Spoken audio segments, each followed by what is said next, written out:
വീണ്ടും വീണ്ടും ഭരണഘടനാ ലംഘനങ്ങളുടെ ഘോഷയാത്രയാണ് UP. അതെ, യോഗി ആദിത്യനാഥിന്റെ ഉത്തർപ്രദേശിലെ പ്രയാഗ്രാജിൽ നീറ്റ് ക്വസ്റ്റ്യൻ പേപ്പർ ചോർന്നതുമായി ബന്ധപ്പെട്ട് രാജ്യസഭാ MP സഞ്ജയ് സിംഗ് നടത്തിയ ഒരു പ്രോഗ്രാം. എന്താണ് സംഭവിച്ചതെന്ന് നമുക്ക് നോക്കാം. परमिशन पब्लिक प्लेस में होती है ATM साहब. नियम दिखाइए कहाँ पर ये आपके कॉन्फ्रेंस हॉल में बातचीत करने की परमिशन चाहिए. आप नियम कानून से बात करेंगे ना. कोई देश विरोधी बातचीत हो रही क्या यहाँ पे? परीक्षाओं के पेपर लीक हो रहे हैं. जिन परीक्षाओं को देके आप ADM हुए हैं या SSP हुए हैं, कोई IG हुआ है, कोई DGP हुआ है, उन्हीं परीक्षाओं के पेपर लीक हो रहे हैं जिसमें आपके बच्चे भी पेपर लीक से प्रभावित है. അതെ, പ്രോഗ്രാം ഒരു സ്വകാര്യ കോൺഫറൻസ് ഹാളിൽ നീറ്റ് ക്വസ്റ്റ്യൻ പേപ്പർ ചോർന്നതുമായി ബന്ധപ്പെട്ട്, കൃത്യമായി പറഞ്ഞാൽ കഴിഞ്ഞ ദിവസമാണ് നമ്മുടെ union education minister Mahendra Pradhan ഒരു പ്രസ്താവന നടത്തിയത്. ക്വസ്റ്റ്യൻ പേപ്പർ ഇനി മുതൽ ചോരില്ല. എന്താണ് അദ്ദേഹം കണ്ടുപിടിച്ച പുതിയ ചോരാത്ത രീതിയിൽ ക്വസ്റ്റ്യൻ പേപ്പർ? എന്ത് മഹത്തായ കാര്യമാണ് ഇദ്ദേഹം ചെയ്തതെന്ന് അറിയുമ്പോൾ നാം ഞെട്ടിപ്പോകും. അദ്ദേഹം പറയുന്നത് ക്വസ്റ്റ്യൻ പേപ്പർ ഇനി മുതൽ കൊണ്ടുപോകുന്നതിന് നേവിയുടെ ഹെലികോപ്റ്റർ ഉപയോഗിക്കും എന്നാണ്. നേവിയുടെ ഹെലികോപ്റ്റർ ഉപയോഗിക്കുമെന്നാണ് അദ്ദേഹത്തിന്റെ പറച്ചിൽ കേട്ടാൽ നമുക്ക് തോന്നും ക്വസ്റ്റ്യൻ പേപ്പർ വാഹനത്തിൽ കയറ്റി പരീക്ഷാ കേന്ദ്രത്തിലേക്ക് കൊണ്ടുപോകുന്ന സമയത്താണ് ക്വസ്റ്റ്യൻ പേപ്പർ ചോർന്നതെന്ന്. ഒരിക്കലുമല്ല. ക്വസ്റ്റ്യൻ പേപ്പർ ചോർന്നിട്ടുള്ളത് ക്വസ്റ്റ്യൻ പേപ്പർ തയ്യാറാക്കുന്ന സമിതികളിൽ നിന്നും NTA പാനലുകളിൽ നിന്റെ ഉദ്യോഗസ്ഥരിൽ നിന്നും മറ്റ് പരീക്ഷാ കേന്ദ്രങ്ങളുടെ നടത്തിപ്പുകാർ, സ്വകാര്യ ട്രെയിനിങ് സെന്ററുകൾ, ഇത്തരം ആളുകളുടെ കയ്യിൽ നിന്നുമാണ് ക്വസ്റ്റ്യൻ പേപ്പറുകൾ ചോർന്നിരിക്കുന്നത്. യഥാർത്ഥ സോഴ്സിലുള്ള പ്രശ്നങ്ങൾ കൃത്യമായി പരിഹരിക്കാതെ വാഹനം, ക്വസ്റ്റ്യൻ പേപ്പർ കൊണ്ടുപോകുന്ന വാഹനം ഭൂമിക്ക് പകരം ആകാശമാർഗം ഉപയോഗിച്ചാൽ ക്വസ്റ്റ്യൻ പേപ്പർ ചോർന്നു പോകുന്നത് തടയാൻ സാധിക്കുമെന്ന കണ്ടുപിടുത്തമാണ് യൂണിയൻ മിനിസ്റ്റർ മഹേന്ദ്ര പ്രധാൻ കണ്ടുപിടിച്ചിരിക്കുന്നത്. ഇവരുടെ കണ്ടുപിടുത്തങ്ങളെക്കുറിച്ച് നമുക്ക് അറിയാമല്ലോ. പ്രത്യേകിച്ച് ബുദ്ധിപരമായ തീരുമാനങ്ങളൊന്നും എടുക്കുന്ന ആളുകളല്ല ഇവർ. എന്തെങ്കിലും തീരുമാനം എടുക്കുന്നുണ്ടെങ്കിൽ രാജ്യത്തെ ജനങ്ങളെ വലയ്ക്കുന്ന തരത്തിലുള്ള തീരുമാനങ്ങളാണ് ഇവർ എടുക്കുന്ന എല്ലാ തീരുമാനങ്ങളും. അതുപോലെ തന്നെയാണ് നമുക്കറിയാം, 22 ലക്ഷം വിദ്യാർത്ഥികൾ എഴുതിയ ഒരു എക്സാമാണ് നീറ്റ് എക്സാം. ലോകത്തെ തന്നെ ഏറ്റവും വലിയ മെഡിക്കൽ എക്സാമാണ്, മെഡിക്കൽ എൻട്രൻസ് എക്സാമാണ് നീറ്റ് എക്സാം. ലോകത്തെ ഏറ്റവും വലിയ എക്സാം എന്ന് പറയാൻ സാധിക്കില്ല. അതിൻ്റെ കാരണം ചൈനയിലെ കോളേജ് എൻട്രൻസ് എക്സാം 1,30,00,000 ആളുകൾ ആ എൻട്രൻസ് എഴുതുന്നുണ്ട്. പക്ഷേ ഏറ്റവും വലിയ മെഡിക്കൽ എൻട്രൻസ് എക്സാം എന്ന് നമുക്ക് പറയാൻ സാധിക്കും ലോകത്തിലെ.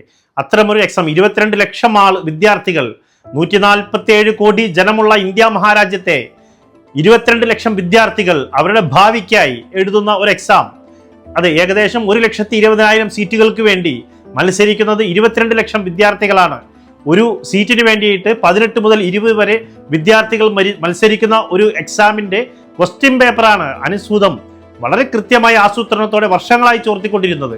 ഇപ്പോൾ ഈ രാജസ്ഥാനിൽ നിന്നും പിടിക്കപ്പെട്ട ക്വസ്റ്റ്യൻ പേപ്പർ ചോർത്തിയതുമായി ബന്ധപ്പെട്ട് പിടിക്കപ്പെട്ട BJP നേതാവിന്റെ കുടുംബത്തിലെ 5 പേർ ഓൾറെഡി മെഡിക്കൽ കോളേജിൽ അഡ്മിഷൻ നേടിയിട്ടുണ്ട്. അവർ കഴിഞ്ഞ വർഷം ഇതുപോലെ തന്നെ ചോർത്തി രക്ഷപ്പെട്ട് മെഡിക്കൽ കോളേജിൽ അഡ്മിഷൻ എടുത്ത ആളുകളാണ്. അങ്ങനെ നൂറുകണക്കിന് BJP പ്രവർത്തകർ ഇത്തരത്തിൽ ക്വസ്റ്റ്യൻ പേപ്പർ ചോർത്തുകയും അവരുടെ ബന്ധക്കാരും സ്വന്തക്കാരും എല്ലാം ഈ പരീക്ഷകൾ അട്ടിമറിച്ച് പ്രവേശനം നേടുകയും ചെയ്തിട്ടുണ്ട്. ഇതിനെക്കുറിച്ച് ഒരു അന്വേഷണവും നടത്താതെ ഹെലികോപ്റ്ററിൽ എക്സാം പരീക്ഷാ പേപ്പറുകൾ കൊണ്ടുവരിക എന്നുള്ള നയമാണ് എഡ്യൂക്കേഷൻ മിനിസ്റ്റർ മഹേന്ദ്ര പ്രധാൻ പറഞ്ഞത്. നമുക്കറിയാം, അതെ, പ്രയാഗ്രാജിൽ കൃത്യമായി അവർ ഒരു കോൺഫറൻസ് ഹാൾ ബുക്ക് ചെയ്യുകയും അവിടെ ഒരു സ്വകാര്യമായി ഒരു ചർച്ച നടത്തുകയുമാണ് അവിടെ ചെയ്തത്. അത് തടയാൻ വേണ്ടി പോലീസ് ഉദ്യോഗസ്ഥരും ബന്ധപ്പെട്ട ഉദ്യോഗസ്ഥരുമെല്ലാം എത്തിച്ചേരുകയാണ് ചെയ്തിട്ടുള്ളത്.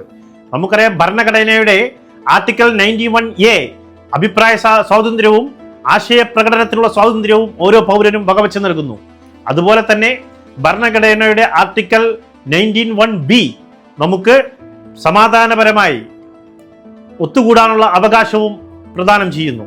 ഈ 2 ഭരണഘടനാ അവകാശങ്ങളും നമ്മുടെ ജന്മാവകാശങ്ങളാണ്. ഭരണഘടന നമുക്ക് വകവെച്ച് നൽകുന്ന അവകാശമാണ്.